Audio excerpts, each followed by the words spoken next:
Welcome to the Letting Go of Stuff video series for business owners. I'm Darren L. Johnson.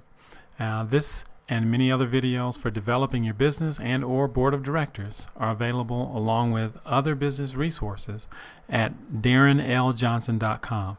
Just go there, click on resources when you get there.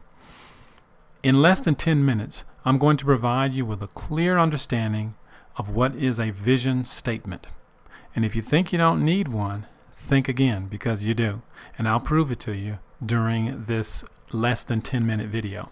Too many business owners that I work with and that I talk with believe that a vision is pie in the sky and that it's not really a reality and that you don't have to have one to function.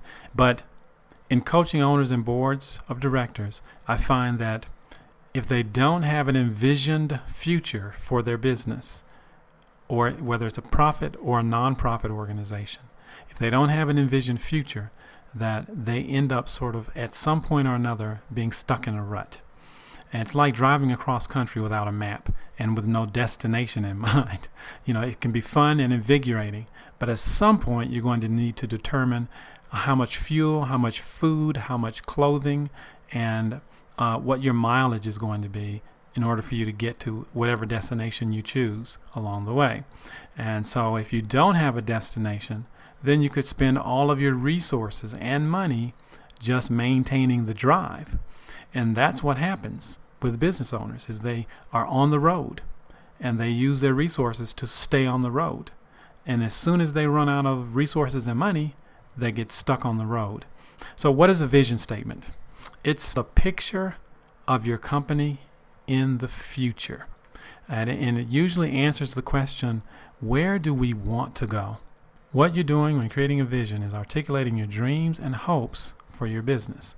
It sets the direction for your mission and for your strategic business plan. So basically there are two tracks for every company to pursue and fulfill its vision. And the first track is focused on transforming your company from the inside out in order to reach a desired state. And the second track is to create a compelling, energetic, and exciting statement that represents the future state of that company. The vision of your company resides in what I refer to as the sea of values or core ideologies. Not espoused values, but the values in use that actually inform your customers and your employees what is important to the organization. Since the vision is driven by the core values in use, it is not determined or created. And the way to create your vision is to actually inquire, to actually observe, to go in and talk to the employees and to leadership and find out what the core values are, and then you begin to work from there. So a vision has to be bold, futuristic, and it should be just beyond the reach of the current state of being of the organization. So an envisioned future, which is also known as a vision statement, has to be created by leadership or owners or the board of directors, and it needs to be a bag, meaning bold, hearty, audacious, and goal-oriented.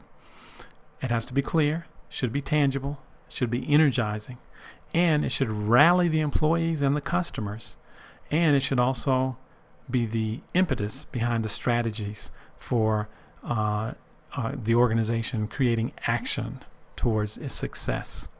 So here's a couple of good examples of a not so clear vision and then one that is very clear. In the 1980s, President Bush had a vision, and he shared the vision, and he called it 1,000 points of light. Okay, so what does that mean? Even today you go, it was unfulfilled, and it was mainly because it was vague and it wasn't specific. On the other hand, in the 1960s, John F. Kennedy shared a vision. He wanted to put a man on the moon and return him safely to Earth. It was specific, it was clear, and it was just beyond the reach of where NASA was at the time. Therefore, it was achieved. So you've got two great men, two great visionaries, very different statements of envisioned future, and very different outcomes. One was fulfilled and one was not. So it's important for you as a business owner, or if you're a future business owner, or if you're on the board of directors for an organization, it's important to define a desired future state toward which change activities should move for that organization. And that is what your vision is. Here's another example, one that I really, really like, and that is Walmart in 1990 created a 10-year vision of the company. It wanted to be a $125 billion company within 10 years. And by 1999, their net sales had exceeded $137.6 billion. Disney had lost its prominence in the 60s and 70s. It was actually in the red for a while. In the 80s and 90s, it changed its primary purpose to create a place where people can feel like kids again. And as a result, it completely transformed the organization and its customers and society as a whole, because everybody wanted to experience that feeling of being a kid again. Apple Computers. The original vision for that organization was to change the way people do their work. And so that described what the organization was about, and the benefit of that vision was extended to the employees, the customers, and to society. And the purpose attracted the kinds of employees who thrived in alternative work environments, and that allowed Apple to excel within its industry.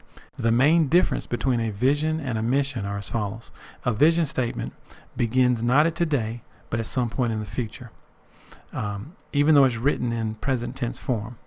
So some of the ingredients of a good vision statement are the core values in use, the alignment of those values, the focus of the organization towards fulfilling the mission, the intention of the organization to fulfill the mission, the passion, which is the why for the organization, the purpose of the organization, and the congruency of the organization. And how do you go about creating a vision? Well, the first thing you want to do is something that's known as action research. You develop a survey or an organizational process that allows you to discover the core living values of the organization. You survey leadership so that you can learn the desired future state of the organization from their perspective. You go into the organization and talk to the employees, whether you have 1 or 100 or 1,000 or 100,000 employees. The process is basically the same. Then you research the industry that you're in to discover the primary purpose for the existence of the industry, why it was created to begin with, and then you make sure that that purpose is integrated into your vision. Because otherwise, if your focus is different than what the industry focus is, then you might be in the wrong industry. And bring all of this information together and connect it with a desired future state that includes the impact on the employees, on your customers, and society overall. And from all of this, you develop a future state and a phrase or statement that encapsulates all of the above. Just be sure when you're creating your vision not to fall in the trap of thinking 1 or 2 years ahead. You want to look way beyond that, 10 years or more with your business. Preferably, I like to think 25 years down the road. And also consider for the individuals, what are the exit strategies for the individuals who are leading that organization, who founded the organizations. So here's some other examples of good visions that I really like. In the 1900s, Ford had a vision. It was very simple. It was 3 words: to democratize the automobile. That was it. Honda had a very simple vision in 1970. We will destroy Yamaha. That was it. In the 1950s, Sony had a very, very societal-based vision, and it was to become the company most known for changing the worldwide poor quality image of Japanese products. And finally, the vision of my own company is to provide for every person on the planet to get unstuck by using the process of letting go of stuff on purpose. So the references used in this video are listed on the screen. And until next time, think differently, and be better.